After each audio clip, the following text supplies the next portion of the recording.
भागलपुर के Jawaharlal Nehru medical college अस्पताल में तमाम सुरक्षा व्यवस्था के बाद भी बच्चा खरीद बिक्री की घटना सामने आई है। नवजात को खरीदने आए 3 लोगों को अस्पताल में तैनात पुलिस ने हिरासत में ले लिया। उनसे पूछताछ की जा रही है। घटना की बाबत बताया जा रहा है कि कुंदन मंडल की पत्नी निशा कुमारी ने जवाहरलाल नेहरू मेडिकल कॉलेज के स्त्री विभाग में पुत्री का जन्म दिया था। अचानक निशा स्त्री विभाग के वार्ड से भागते हुए इमरजेंसी कंट्रोल रूम पहुंची। यहाँ आकर उसने अस्पताल कर्मियों को बताया कि उसकी बेटी को कोई लेकर भाग रहा है। इस सूचना के बाद अस्पताल के कर्मी एवं सुरक्षा गार्ड सक्रिय हो गए। तभी अस्पताल के गेट पर तैनात गार्ड की नजर नवजात को ले जा रहे युवक पर पड़ी। उसके बाद तैनात गार्ड ने तुरंत युवक को पकड़ लिया और नवजात को कब्जे में लेकर निशा को दे दिया। फिलहाल पुलिस आरोपी को पकड़कर पूछताछ कर रही है। आपको बता दें कि जवाहरलाल नेहरू मेडिकल कॉलेज से पहले भी बच्चा चोरी की घटना सामने आई थी।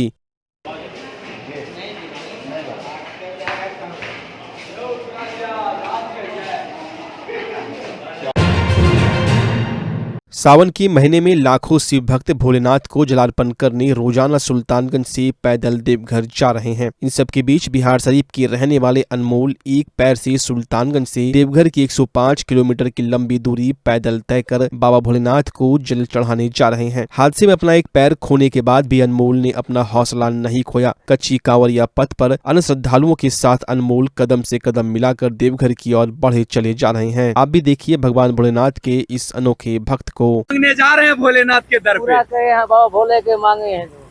क्या मांगिएगा? जो मांगे थे तो पूरा कर दिए। भक्त किए थे, भक्त उनकर है, जा रहे हैं बुलाए हैं। क्या मांगे थे जो पूरा कर दिए भोलेनाथ? बाल बच्चा दिए थे हमारे, पूरा किए बाबा भोले, उनको हम पूरा आधार करने जा रहे हैं। तो दिक्कत नहीं हो रही है, एक पैर से आप चल रहे हैं। भोले की कोई तो नहीं है। बाबा कृपा। कहाँ से आए हैं? बिहार शरीफ से आए। बिहार शरीफ से आए। पहली दफा जा रहे हैं? ऐसे पहली दफा जा रहे हैं। सावन के महीने में श्रद्धालु सुल्तानगंज से देवघर 105 किलोमीटर की दूरी पैदल तय कर भोलेनाथ को जलार्पण करते हैं। लेकिन झारखंड कोडरमा की रहने वाली कुसुम अब तक 200 किलोमीटर की पैदल यात्रा तय कर सुल्तानगंज पहुंची है और यहां से गंगा जल भर कर पैदल देवघर जा रही है। कुसुम अपने साथ कान्हा जी को भी लेकर चल रही है। कुसुम श्याम की दीवानी है, लेकिन भोलेनाथ पर भी अटूट श्रद्धा है। कुसुम का कहना है कि भगवान भोलेनाथ और कान्हा जी दोनों अच्छे मित्र हैं, इसलिए कान्हा जी को भोलेनाथ से मिलाने के लिए देवघर जा रही हूँ। तो से प्लस किलोमीटर कावर लेके चल चुके हैं और हम झरना कुंड झुमरी तिलैया से देवघर तक आए और देवघर से फिर बासुकीनाथ पर जल चढ़ाएं। उसके बाद पुनः हम सुल्तानगंज से भी यात्रा करने निकले। पैदल यात्रा। और साथ में कौन है? ये हमारे मनमोहन इनका नाम है। लड्डू गोपाल भी बोलिए, गिरधर गोपाल भी बोलिए, इनका कई नाम। आखिर क्या कारण है बाल गोपाल को भी साथ लेकर चल रही हैं? लोगों को भक्ति के प्रति एक मैसेज देना है, लोगों को जागरूक करना है और साथ ही साथ गौ माता के लिए हम संकल्प लिए थे। ये सड़क पे दुर्घटना होती है, उसके लिए हम अयोध्या पैदल यात्रा गए थे कि गाय के लिए एम्बुलेंस दिया जाए। जिस प्रकार हमारे लिए हमारे जरूरतों को पूरा करने के लिए 108 नंबर डायल कीजिए तो निःशुल्क सेवा होती है एम्बुलेंस की, उसी प्रकार हम सरकार से मांग किए थे कि गाय के लिए भी ऐसा होना चाहिए सुविधा। चलिए, तो क्या बोलिएगा कान्हा जी को जब भगवान भोलेनाथ से मिलवाइएगा? तो ये दोनों आपस में तो बड़े प्रिय मित्र हैं, इन दोनों का क्या बातचीत होगा ये दोनों ही जानेंगे। आप सिर्फ मुलाकात करवा बस हम एक जरिया बन रहे हैं ठाकुर जी को बाबा भोलेनाथ से मिलवाने का।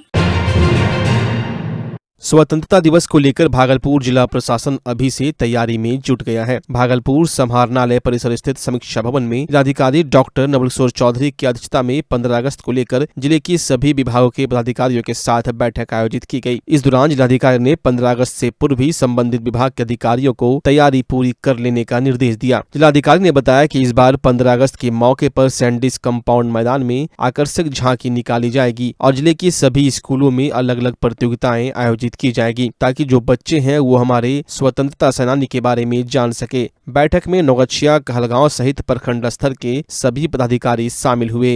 आप अवगत हैं कि 15 अगस्त आने वाला है और झंडोत्तोलन की संपूर्ण तैयारियां हम लोग अभी कर रहे हैं इसी के संबंध में अभी विचार विमर्श के लिए बैठक आयोजित की गई थी, जिसमें हमारे समस्त पदाधिकारी के साथ साथ यहाँ के विभिन्न समितियों के भी सदस्यगण थे, जैसे नागरिक विकास समिति है और अन्य कई समितियों के सदस्य थे। तो हम लोगों ने विचार विमर्श किया है और सभी लोगों को मैंने निर्देश भी दिया है कि काफ़ी अच्छे तरीके से इस राष्ट्रीय पर्व को हम लोग सेलिब्रेट करें। कुछ विशेष रैली विशेष में इस बार हम लोग एक तो जो प्रभात फेरी है इस पे हम लोग विशेष ध्यान दे रहे हैं। दूसरा, बच्चों को स्कूल में कंपटीशन करवा रहे हैं ताकि हमारे जितने भी स्वतंत्रता सेनानी रहे हैं उनके बारे में डिबेट कंपटीशन हो और बच्चे सभी के बारे में जानें। तो हम लोग इसको विशेष रखेंगे और सांस्कृतिक कार्यक्रम भी शाम को रखेंगे।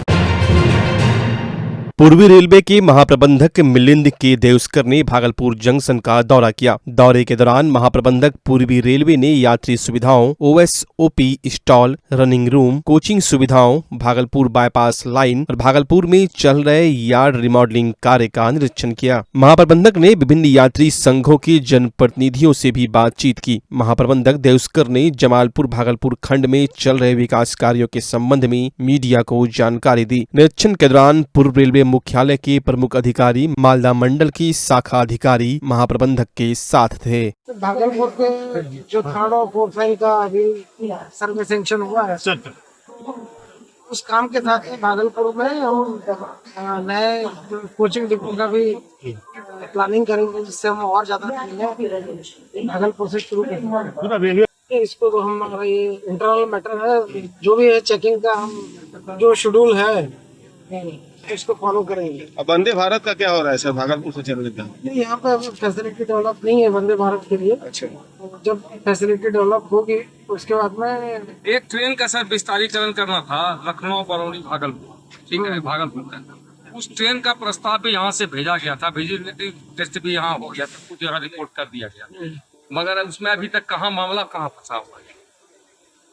तो मैं कोई प्रपोजल है नहीं, अब वो गया है यहाँ। एक मिनट सर, यात्रियों से जो अवैध वसूली हो रही है, 5 रुपए की चाय 10 रुपए में मिल रही है ट्रेनों में, भागलपुर की और जो हावड़ा से चलने वाली ट्रेनें हैं वो भी इसमें शामिल है। कोई कार्रवाई नहीं होती। 5 रुपए की अवैध वसूली है, कम से कम 30 लाख यात्री तो होंगे। ऐसा कोई अवैध वसूली का हमारे पास में शिकायत आई नहीं है, पर फिर भी अगर आएगी तो हम जो भी IRCTC है उनको हम जी सब कहाँ दौरा किए, क्या क्या देखे कुछ बताइए। अभी हम लोग क्यों से शुरू किया, जमालपुर में देखा, जमालपुर में अमृत भारत स्टेशन का काम अच्छे से चल रहा है। हाँ। और रेलवे की सेफ्टी, जो ट्रैक की सेफ्टी है, उसका भी निरीक्षण चल रहा है। साथ साथ में हमारे OHE का भी निरीक्षण, और जो हमारे ट्रैक के जो बैंक से रिलेटेड काम है उनका भी ध्यान दिया जा रहा है। सर सुल्तानगंज उतरे थे, सुल्तानगंज भी रुके थे। क्या देखे वहाँ, क्या वहाँ पर भी जो प्रीमियम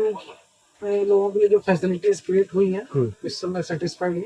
और भागलपुर के लोहिया पुल पर भारतीय स्टेट बैंक की सौजन्य से यात्री शेड भागलपुर पुलिस को सौंपा गया। उद्घाटन भागलपुर के DIG विवेकानंद, SSP आनंद कुमार, यातायात DSP आशीष कुमार, भारतीय स्टेट बैंक के उप महाप्रबंधक प्रशांत प्रभाकर ने फीता काट कर किया। मौके पर भागलपुर DIG विवेकानंद ने कहा कि भारतीय स्टेट बैंक का यह सराहनीय प्रयास है और उनके द्वारा भागलपुर जिले में अभी तक 2 ट्रैफिक शेड का निर्माण कराया गया है। वहीं स्टेट बैंक के उप महाप्रबंधक प्रशांत ने कहा, अभी तक हम लोगों की बैंक ने 2 ट्रैफिक शेड का निर्माण कराया है। आगे भी जरूरत के हिसाब से ट्रैफिक शेड का निर्माण कराया जाएगा, जिससे ट्रैफिक पुलिस को ड्यूटी करने में परेशानी नहीं होगी।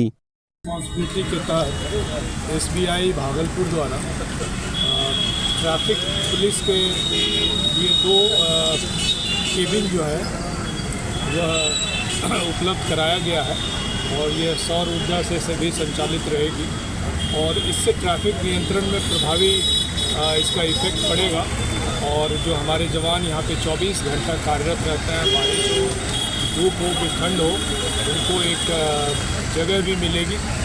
का इनॉग्रेशन पहले ही घंटाघर चौक के समीप हो चुका है। दूसरा आज यहाँ पर हुआ है। स्टेट बैंक सदैव जो अपने सामाजिक दायित्व को निभाने में आगे रहती है और जहाँ कभी भी मौका मिला है हम लोगों ने सामाजिक दायित्व से संबंधित कार्य का निष्पादन किया है। कोचिंग एवं लॉज संचालक को छात्रों की सुरक्षा हेतु दिशा निर्देश के संबंध में अखिल भारतीय विद्यार्थी परिषद के 4 सदस्यीय प्रतिनिधि मंडल ने जिलाधिकारी को ज्ञापन सौंपा है। प्रतिनिधि मंडल में शामिल प्रदेश सह मंत्री हैप्पी आनंद, प्रदेश कार्य समिति सदस्य कुणाल पांडे, जिला संयोजक रोहित राज, नगर मंत्री गौतम साहू शामिल थे। उन लोगों ने सामूहिक रूप से कहा कि छात्रों के भविष्य को देखते हुए जिस प्रकार से दिल्ली की घटना घटित हुई वो दुखद है। ऐसी घटना भागलपुर में घटित न हो, इस चिंता को लेकर आज जिलाधिकारी के समक्ष अपनी बातों को रखा है। घटना घटी है, ये घटना काफ़ी दुखद और काफ़ी अंदर से विचलित करती है। तो भागलपुर शिक्षा का एक बड़ा केंद्र है, आसपास के कई जिले के लोग यहाँ पे पढ़ने आते हैं, लेकिन यहाँ पे कई ऐसे कोचिंग संस्थान हैं जो अपनी मानक को पूरा किए बिना अपना कोचिंग चला रहे हैं। वहाँ पे ना तो फायर सेफ्टी की व्यवस्था है और कई ऐसे कोचिंग संस्थान जो बड़े बड़े कोचिंग संस्थान हैं जिनमें भीड़ की काफ़ी ज़्यादा स्थिति देखने को मिलती है। कई बच्चे एक साथ पढ़ते हैं और जब वो निकलते हैं तो काफ़ी गैदरिंग होता है, जिस कारण से अगल बगल के जो सड़क होते हैं वो जाम हो जाते हैं और लोग भी वहाँ पे परेशान रहते हैं। आगे कोई अप्रिय ऐसी कोई घटना ना घटे हमारे भागलपुर में, तो इसको लेकर के हम लोग डीएम साहब से एक आग्रह किए हैं कि जो भी मानक बिहार सरकार के द्वारा तय किया गया है उस मानक को जो कोचिंग पूरा करती है, जो कोचिंग पूरा नहीं कर रही है उस पर कार्रवाई करते हुए उसे उचित दिशा निर्देश प्रदान करें। दूसरा एक और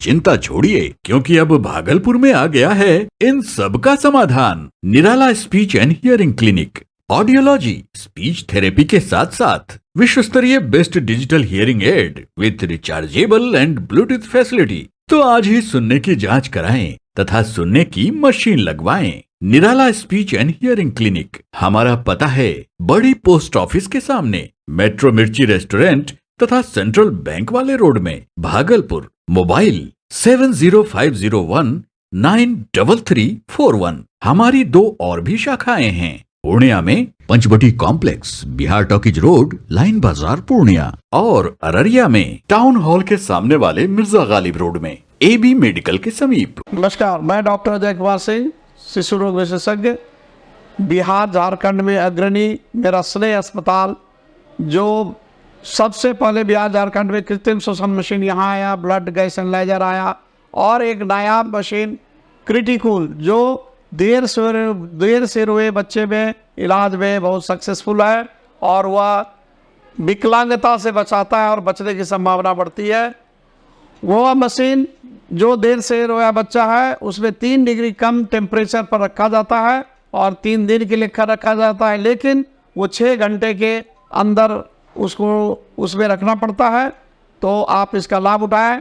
और दूसरी बात, जो आयुष्मान योजना है उसके तहत 5 लाख का चिकित्सा आप अपने नवजात के लिए, बच्चों के लिए आप यहाँ उपलब्ध है, उसको ले सकते हैं। ध्यान रहे कि 5 साल के कम के उम्र में के बच्चों को आयुष्मान कार्ड की अलग से ज़रूरत नहीं है। यदि आपके माता पिता का नाम है तो वो इसमें लाभुक हो सकता है और आप इसका लाभ उठा सकते हैं। धन्यवाद।